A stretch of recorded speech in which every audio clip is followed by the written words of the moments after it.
Sleep paralysis, known as al-jathum in some cultures, is a condition where a person experiences a sensation of being unable to move or speak while sleeping.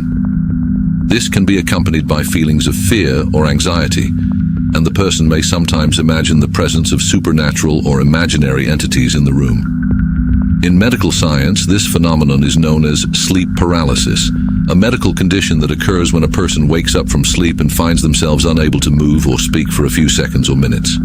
This condition is usually accompanied by feelings of fear or anxiety.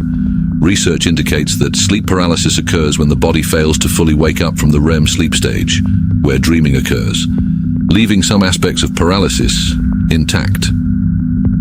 Among practitioners of the supernatural and spiritual sciences, this is considered a type of jinn that selects its victims, typically those who are distant from religious practices.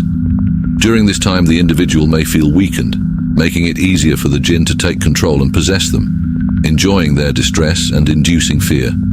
The person may remain awake with their eyes open but unable to move, almost as if they are completely paralyzed, and their tongue may feel heavy to the point where they cannot even utter a word.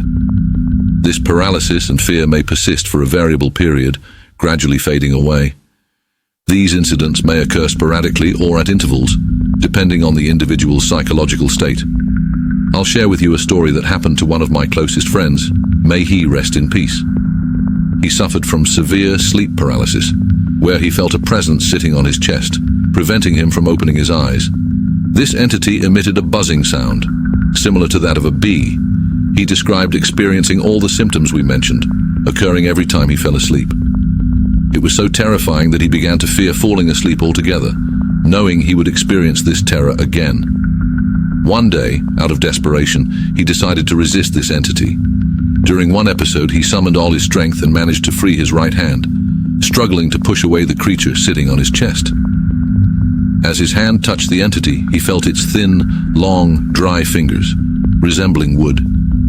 He endured this ordeal for years, finding no relief from various recommended treatments.